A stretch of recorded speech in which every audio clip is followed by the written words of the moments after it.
Hello my dear students. आपका मेरे channel DG विदा में एक बार फिर से स्वागत है। तो जैसा कि आप लोग जानते हैं कि कल मैंने साउंड परसों स्टार्ट किया था, तो उसका भी मैंने 2 लेक्चर दिया है। तो आज आप लोग के सामने थर्ड लेक्चर है, तो चलिए स्टार्ट करते हैं साउंड। देखिए स्टूडेंट्स, हम लोगों ने कल पढ़ा था वेवलेंथ, फ्रीक्वेंसी, ये सब हम लोगों ने कल ख़त्म कर दिया था। आज हम लोग पढ़ने वाले हैं कि साउंड को डिफरेंशिएट कैसे करते हैं, मतलब डिफर कैसे कैसे होता है साउंड, उसके बारे में हम लोग पढ़ने वाले हैं। देखिए आप लोग सब जानते होंगे कि मेल का जो साउंड होता है, मतलब आदमी का साउंड होता है, वो फीमेल के साउंड से अलग होता है। मेल का जो साउंड होता है वो फीमेल का साउंड से अलग होता है। तो ऐसा क्यों होता है? कुछ ऐसा सर्टेन प्रॉपर्टी है बच्चों जिस कारण से वो डिफर करता है। तो यही सारा प्रॉपर्टी हम लोग आज पढ़ने वाले हैं एक एक करके। तो चलिए उसको पढ़ते हैं। देखिए होता क्या है बच्चों कि जैसे साउंड जो होता है उसमें कंपैरिजन करने के लिए, जैसे देखिए ये तो मेल फीमेल वाला भी बात हो गया। एक और देखिए, जैसे आप तबला बजाते हो, तबला से अलग साउंड निकलता हो। फ्लूट हो गया बच्चों, वो अब उससे अलग साउंड निकलता हो। तो इस तरह से देख रहे होंगे कि मेल का अलग होता है, यानी हम लोग का बोला जाता है कि आवाज़ भारी होता है। वही फीमेल का बोला जाता है, फीमेल के केस में कि उन लोग का आवाज़ हल्का होता है, मतलब कि हल्का, या आप उसको पतला भी बोल सकते हैं, वो पतला होता है। तो ये तो इन जनरल ऐसे बोला जाता है, लेकिन जब हम लोग साउंड पढ़ रहे हैं तो इस उस हिसाब से इसके बारे में जानेंगे कि कैसे कैसे ये चेंज होता है। इसका जो फिजिकल मतलब क्या, मतलब फिजिकल कौन सा प्रॉपर्टी के कारण ये सारी चीज़ें अलग अलग होती है। तबला का साउंड अलग होता है, फ्लूट का साउंड भी अलग होता है। आप लोग देखते होंगे कोयल होता है, वो हम लोग बोला जाता है कि कोयल का जो है आवाज़ बहुत मीठा होता है। मीठा बोलने का अभिप्राय ये होता है बच्चों कि उसका पतला बोलने से मतलब होता है। पतला जिसको बोला जाता है ना, उसको हम लोग आम बोलचाल की भाषा में क्या बोलते हैं कि वो जो साउंड है वो मीठा है। तो यही सब चीज़ आज हम लोग जानने वाले हैं। देखिए अब होता क्या है कि ये सारा चीज़ जो मैंने अभी बताया कि ये जो साउंड में जो डिफरेंस आता है आवाज़ में, ये जो इतना सारा स्पेसीज मैंने बताया, आदमी बताया, औरत के बारे में बताया, तबला बताया, फ्लूट बताया, तो एक प्रॉपर्टी होता है उसको बोला जाता है डियर स्टूडेंट, क्या बोला जाता है? पिच। पिच के बारे में, ये पिच का डिफरेंस होता है। पिच एक ऐसा प्रॉपर्टी है बच्चों, यहाँ पे आप लिख लीजिए कि पिच एक ऐसा प्रॉपर्टी है जिस कारण से साउंड में एक डिफरेंस क्रिएट होता है। कोई साउंड बोला जाता है कि भारी है, कोई साउंड बोला जाता है कि हल्का है। तो बच्चों उसके बारे में किस प्रॉपर्टी को डिफरेंशिएट करके हम बता सकते हैं? पिच के बारे में। जैसा जो फीमेल लोग होती हैं उनका उनका जो पिच होता है वो हाई होता है मेल के कंपेरिजन में, और मेल का जो पिच होता है वो लो होता है। क्या होता है बच्चों? लो होता है। तो देखिए फीमेल का पिच है वो हाई होता है, मेल का जो पिच है लो होता है। यहाँ पे डियर स्टूडेंट एक और चीज़ है जो काफ़ी इंटरेस्टिंग है, वो ये है कि पिच को हम लोग फिजिकली मेजर नहीं कर सकते हैं। मतलब इसका कोई यूनिट नहीं होता है, मतलब ये यूनिटलेस है, यूनिटलेस है। फिजिकली मेजर नहीं कर सकते, मतलब यूनिटलेस है। मतलब इसका कोई, मतलब जैसे फोर्स का न्यूटन होता है, वर्क का जूल होता है, वैसे बच्चों इसका कोई यूनिट नहीं होता है पिच का। तो फिर आप लोग पूछेंगे कि फिर इसको मेजर कैसे करते हैं? तो हमारे ब्रेन का स्ट्रक्चर है, भगवान ने ऐसा बनाया है कि सुन के हम लोग कंपेरिजन कर लेते हैं कि किसका पिच ज़्यादा है, किसका पिच कम है। जैसे आप लोग देखिए हमारे देश में अभी भी काला गोरा का जो एक डिफ्रेंसिएशन है वो अभी भी चलता है। तो कोई ये नहीं बोलता है कि 5 kg गोरा है, 5 kg काला है, बोलता है कि उससे ये गोरा है, उससे ये काला है, इससे गोरा है, इससे काला है। मतलब एक तरह से आप देख रहे होंगे बच्चों कि एक रिलेटिव किया जाता है, मतलब वो मतलब कंपैरिजन किया जाता है। वैसे ही पिच में भी बच्चों क्या किया जाता है? कंपैरिजन किया जाता है। तो डियर स्टूडेंट यहाँ पे एक चीज़ आप लोग लिख लीजिएगा मोस्ट इंपॉर्टेंट करके, पिच जो है यूनिट लेस्ट होता है। इसको हम क्या करते हैं? इसको हम लोग डियर स्टूडेंट कंपेयर करते हैं। क्या करते हैं? कंपेयर करते हैं। कंपैरेटिव क्वालिटी है, मतलब पिच जो है उसको क्या बोला जाता है? एक कंपैरेटिव क्वांटिटी है, क्वालिटी नहीं बच्चों, क्वांटिटी। तो पिच को हम लोग कंपेयर करके बता सकते हैं कि फीमेल का जो पिच है वो हाई होता है, मेल का जो पिच होता है वो लो होता है। अब पूछिएगा कि सर ये पिच जो है वो हाई क्यों होता है मेल का, और सॉरी फीमेल का, और मेल का लो क्यों होता है। तो डियर स्टूडेंट, इसका एक रीज़न होता है। देखिए क्या रीज़न होता है। जब फीमेल का जो पिच है हाई है तो इसका फ्रीक्वेंसी भी हाई होता है। क्या होता है? फ्रीक्वेंसी भी हाई होता है। इसका फ्रीक्वेंसी में हाई को शॉर्ट में ऐसे लिख रहा हूँ, तो इसको आप समझ जाइएगा। अब मेल का जो फ्रीक्वेंसी है वो लो होता है। तो एक तरह से आप कह सकते हैं कि पिच जो है वो फ्रीक्वेंसी पे डिपेंड करता है। फीमेल या गर्ल लोगों का जो पिच होता है वो हाई होता है, इसलिए उन लोग का आवाज़ क्या होता है, नॉर्मल बोलचाल की भाषा में हम लोग बोल देते हैं कि पतला होता है। ठीक है, सही है, पतला तो होता ही है। लेकिन अगर आप एक एजुकेटेड पर्सन से पूछे कि इसका जो फिजिक्स के हिसाब से क्या अंतर होगा, तो आप उसको बताइएगा फ्रीक्वेंसी। फिर भी अगर सेटिस्फाइड ना हो तो उसको पिच भी बोल सकते हैं, क्योंकि ये दोनों इंटर रिलेटेड क्वांटिटी है। मतलब इसको तो मैंने बताया इसका कोई यूनिट नहीं होता, बस कंपेरिजन कर सकते हैं, लेकिन इसका तो यूनिट होता है। प्रीवियस क्लास में इसके बारे में मैंने डिटेल में बताया है डियर स्टूडेंट, तो उसको आप जाके देख सकते हैं अगर आप उसमें नहीं देखे हैं तो ये तो हो गया कि जिसका पिच हाई होगा उसका फ्रीक्वेंसी भी हाई होगा, और जिसका पिच कम होगा उसका फ्रीक्वेंसी भी कम होगा। अब इसका कंपेरिजन एक जगह और देख लीजिए। जैसे बच्चों आप लोगों ने कोयल का भी आवाज़ सुना होगा, कोयल कोयल का भी आवाज़ सुना होगा। तो इसका क्या होता है, पिच जो रहता है हाई रहता है, मतलब फ्रीक्वेंसी हाई रहता है। अब बुल का आवाज़ भी सुना होगा। बुल मतलब बच्चों सांड का भी आवाज़ सुन रहा होगा, सांड का भी आवाज़ सुना होगा। तो इसका जो पिच है बच्चों, इसका लो रहता है, मोटा आवाज़ रहता है। तो ये सब कंपेरिजन जो हो रहा है वो किस आधार पर हो रहा है बच्चों, पिच। अब पिच किस पे डिपेंड करता है, पिच डिपेंड करता है किस पे डिपेंड करता है, फ्रीक्वेंसी पे। अब देखिए इसका मैं एक ग्राफ दिखाता हूँ जो काफ़ी इंपॉर्टेंट है, जिससे आप लोगों को काफ़ी चीज़ क्लियर हो जाएगा। ग्राफ काफ़ी इंपॉर्टेंट होता है बच्चों, अभी से आप लोग ग्राफ का आदत लगाइए।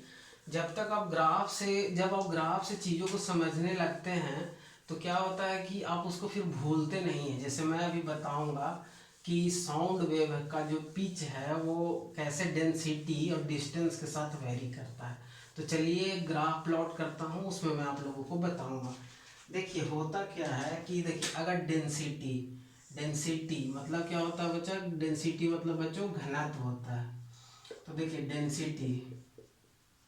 डेंसिटी और डिस्टेंस का अगर ग्राफ प्लॉट किया जाए, डेंसिटी का ग्राफ प्लॉट किया जाए तो देखिए इस तरह से होता है। दो ग्राफ बनाना पड़ेगा तभी तो कंपैरिजन हो पाएगा, अदरवाइज कंपैरिजन हम नहीं कर सकते हैं। तो देखिए इसमें भी डेंसिटी को शॉर्ट में मैं लिखता हूँ क्योंकि वीडियो नहीं तो लंबा हो जाएगा। डिस्टेंस, ये डेंसिटी हो गया या डिस्टेंस हो गया, ये डी से डेंसिटी है, इसको आप समझ लीजिएगा। तो देखिए क्या होता है, अगर हाई डेंसिटी है, अगर हाई डेंसिटी है, ये देखिए ये हो गया। अब फिर एक लो डेंसिटी है, ये तो थोड़ा मतलब सिमिलर ही बन गया, इसको मैं थोड़ा सा और एक्सपेंड करके बनाता हूँ। देखिए स्टूडेंट ये होगा कैसे, ये देखिए इस तरह से हो गया।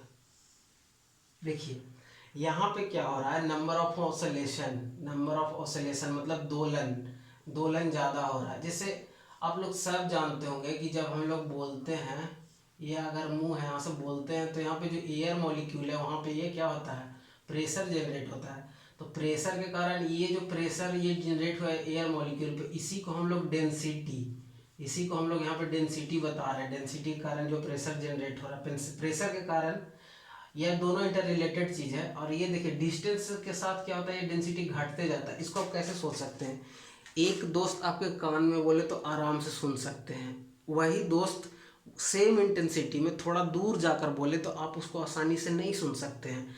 तो यहाँ पे जब आपके कान में आपके दोस्त कुछ भी बोला कि चलो दोस्त आज जलेबी खा के आते हैं, चलो दोस्त आज समोसा खा के आते हैं, कुछ भी बोला, तो यहाँ पे जो आपके कान में बोला तो आपने आसानी से क्यों सुन लिया, क्योंकि यहाँ पे ज़्यादा प्रेशर था, मतलब डेंसिटी ज़्यादा था।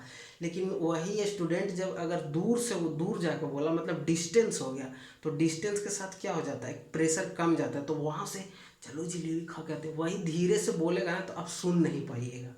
तो यही इसी चीज़ को मैं यहाँ प्लॉट करके बता रहा हूँ।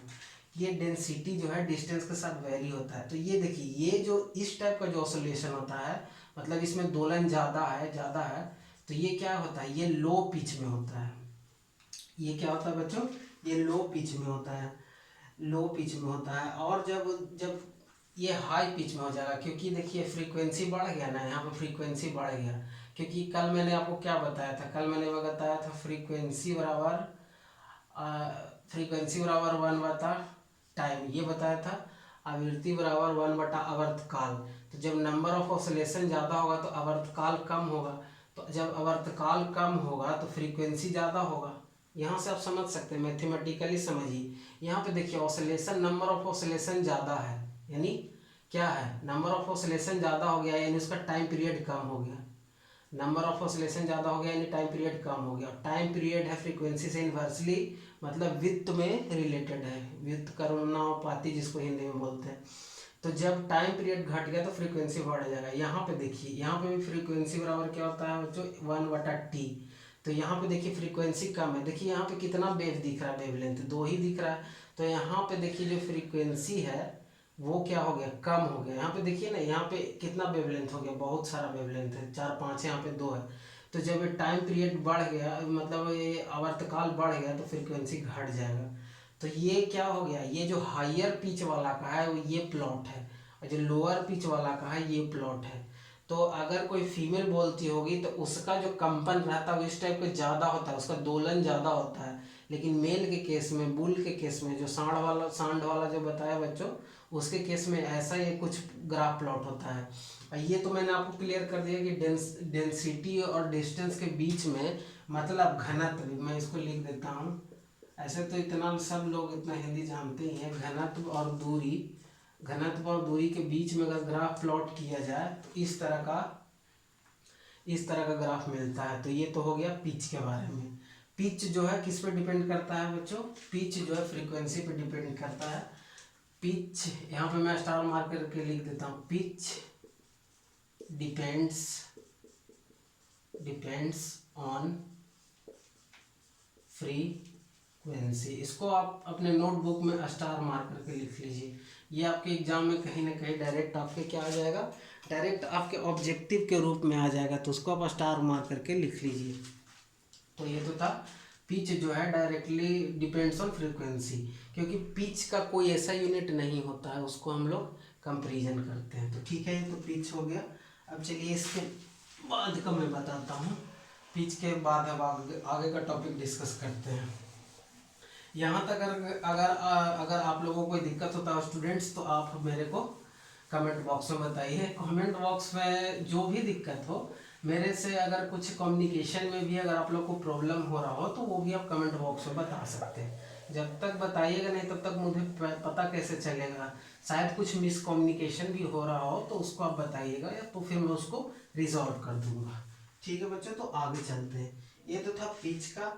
अब इसके बाद हम लोग देखिए, अब कुछ और इंटरेस्टिंग फैक्ट मैं बताता हूँ।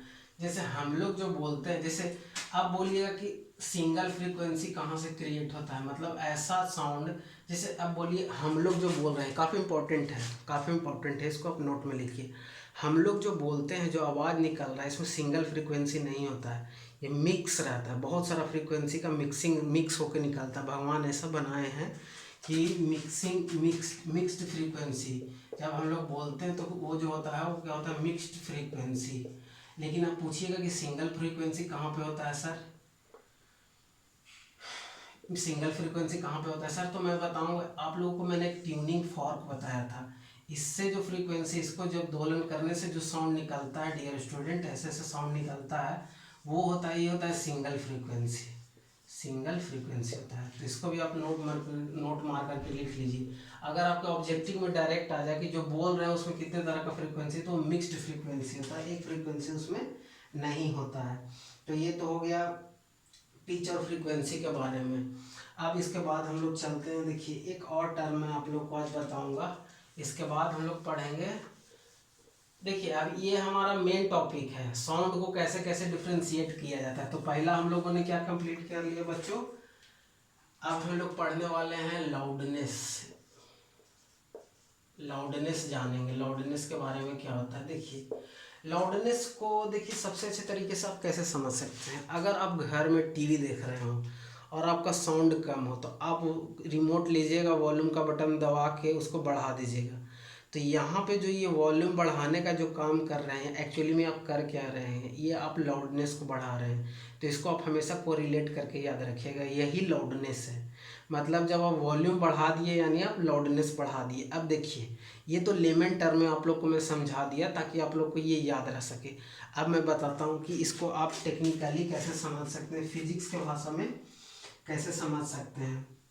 देखिए, अब जब देखिए स्पीड, मतलब स्पीड और फ्रीक्वेंसी, स्पीड और फ्रीक्वेंसी जब कांस्टेंट हो, मतलब चेंज ना किया जा सके, तब जब ये हम लोग को आवाज़ चेंज करना हो तो क्या करते हैं, तब जो होता है वो लाउडनेस के कारण होता है। देखिए, जैसे आप टीवी सेट के आगे बैठे हुए हो, ठीक है, टीवी सेट के आगे ऐसे बैठे हुए हो और बैठ के टीवी देख रहे हो, ठीक, तो यहाँ से जो ये साउंड निकल रहा है, तो साउंड एक मीडियम में ट्रेवल करेगा बच्चों, तो यहाँ पे क्या होगा, एयर होगा, ठीक है। तो आप एयर को चेंज तो कर नहीं सकते, कुछ फ्रीक्वेंसी का भी कुछ नहीं कर सकते, जिस फ्रीक्वेंसी में आ रहा है उसी फ्रीक्वेंसी में रहेगा। स्पीड का कुछ कर नहीं सकते, तो आपके हाथ में क्या है, आपके हाथ में बस आपका रिमोट कंट्रोल है। उससे आप क्या कीजिएगा, इस तरह का रिमोट कंट्रोल का बटन रहता है प्लस और माइनस, तो प्लस वाला यहाँ से प्रेस कीजिएगा और साउंड बढ़ा दीजिएगा। तो स्पीड और फ्रीक्वेंसी जब फिक्स हो जाए तब हम लोग जो साउंड बढ़ाते हैं वही है लाउडनेस। अब देखिए, इसको मैं थोड़ा सा, मतलब कि अब लाउडनेस बढ़ाए तो एक्चुअली में हम लोग बढ़ाए क्या फिजिकली, तो वो देखिए मैं बताता हूँ। ये भी ग्राफ से समझिए, ग्राफ अगर आप समझते हैं तो आपको फिर कभी भी परेशानी नहीं होगा। यहाँ पे फिर मैं वही ग्राफ प्लॉट करूँगा, क्या क्या करूँगा, डिस्टेंस का, डिस्टेंस वर्सेस डिस्टेंस और किसके बीच में, डेंसिटी। डेंसिटी मैंने अभी समझा दिया है कि डिस्टेंस और डेंसिटी मैं कैसे कोरिलेट कर रहा हूँ। इसको आप देखिएगा कि इस तरह का ये जो मैं बनाऊँगा, तो ये जो मैक्सिमम डिस्प्लेसमेंट होता है, ये जो मैक्सिमम डिस्प्लेसमेंट होता है, इसको क्या बोलते हैं, एम्पलीट्यूड। क्या बोलते हैं बच्चों, एम्पलीट्यूड। एम्पलीट्यूड। तो ये मीन पोजीशन, इसको बोला जाता है नॉर्मल पोजीशन, या नॉर्मल फ्रीक्वेंसी भी बोल सकते हैं, नॉर्मल फ्रीक्वेंसी। अब देखिए, इस पे ये आ रहा था लेकिन हमको सुनाई नहीं दे रहा था, तो हमने क्या किया, एम्पलीट्यूड बढ़ा दिया, वॉल्यूम बढ़ा के एम्पलीट्यूड बढ़ा दिया, एम्पलीट्यूड बढ़ा दिया तो वो साउंड बढ़ गया। देखिए, लेकिन ये भी क्या होता है, ये भी देखिए, ये भी दो तरह से इसको आप समझ सकते हैं। एक तो हो गया कि अगर नॉर्मल ये जो होता है, ये नॉर्मल फ्रीक्वेंसी ना हो, इसको आप नॉर्मल डेंसिटी दिखाइए, क्योंकि इस एक्सिस में डेंसिटी है ना, तो डेंसिटी ही होगा ना। यहाँ पे मैंने गलत लिख दिया था, यहाँ पे डेंसिटी होगा, नॉर्मल डेंसिटी ये हो गया। लेकिन डेंसिटी जब मैं बोलूँ तो आप समझिएगा कि जैसे आप बोलते हैं तो आपसे जो आवाज़ निकलता है, तो एयर मॉलिक्यूल का एक तरह से जो ये जो आगे ऐसे ऐसे जाता है, कैसे कैसे जाता है मैंने फर्स्ट क्लास में बताया है, रेयरफिकेशन और डेंसिफिकेशन और रेयरफिकेशन, संपीड़न और विरलन में ट्रेवल करता है। तो यही जो संपीड़ित रहता है वो एक मॉलिक्यूल का एक ऑक्युपाइड एरिया तैयार करता है, उसको डेंसिटी बोलते हैं। ये जो डेंसिटी है ये डिस्टेंस के साथ कमते जाता है। तब तो देखिए, अगर आप जिस कमरे में हैं उस कमरे में आपने अगर वॉल्यूम बढ़ा दिया तो आपको तो अच्छे से सुनाई देगा, लेकिन दूसरे या तीसरे कमरे में आपका कोई भाई या आपकी मम्मी बैठी होगी तो उनको नहीं सुनाई देगा। तो यहाँ पे क्या वेरी कर रहा है बच्चों, यहाँ पे देखिए डेंसिटी डिस्टेंस के साथ वेरी कर रहा है, यानी दूरी के साथ जो क्या वेरी कर रहा है, दूरी के साथ डेंसिटी वेरी कर रहा है। मतलब यहाँ पे डेंसिटी ज़्यादा है साउंड का और डिस्टेंस के साथ वो कमते जाता है, इसलिए दूसरे कमरे में यानी दूरी बढ़ गया तो हम उसको स्पष्ट से सुन नहीं पाते हैं। तो देखिए, यहाँ पे क्या क्या हो गया, ये एम्पलीट्यूड हो गया। मतलब कि अगर कोई पूछे कि लाउडनेस में क्या बढ़ाया जाता है तो आप लोग बोलिएगा लाउडनेस में एम्पलीट्यूड। एम्पलीट्यूड को हिंदी में क्या बोलते हैं बच्चों, आयाम। आयाम आप लोग लिख लीजिएगा, हिंदी में एम्पलीट्यूड को आयाम बोलते हैं। तो यहाँ पे भी मैं लिख देता हूँ आयाम। तो लाउडनेस बढ़ाने का मतलब क्या हो गया बच्चों, एम्पलीट्यूड को बढ़ा देते हैं। तो इस तरह से आप लोग देख रहे होंगे कि किस तरह से डेंसिटी और डिस्टेंस में कैसे साउंड, जैसे कोई भी साउंड आप नज़दीक में रहते होंगे तो ज़्यादा सुनाई देता होगा, दूर जाते होंगे तो धीरे धीरे कमते जाता है। एक्चुअली में बोलने से जो प्रेशर वेव जनरेट होता है वो धीरे धीरे जाकर प्रेशर कमते जाता है, कमते जाता है, और कुछ दूरी पर जाके क्या होता है, आपको एकदम सुनाई नहीं देगा, एकदम आप कितना भी तेज बोला जाए कुछ दूरी, जैसे आप देखते होंगे कि जब ट्रेन आपके आपके तरफ आ रहा होगा तो ट्रेन जो हॉर्न देती है, जो विसल बजाती है, तो उसका स्पीड जब आपके तरफ आ रहा होगा तो उसका साउंड का जो लाउडनेस होगा, इसी को समझिए। ट्रेन वाला भी, आप सब ट्रेन चढ़े होंगे तो इसको आप आसानी से इमेजिन कर सकते हैं। जब ट्रेन आपके तरफ आ रहा होगा तो आप ट्रेन की सीटी आपको तेज सुनाई देगी, जब ट्रेन आपसे दूर जा रहा होगा तो उसकी सीटी की आवाज़ जो है वो धीरे सुनाई देगी।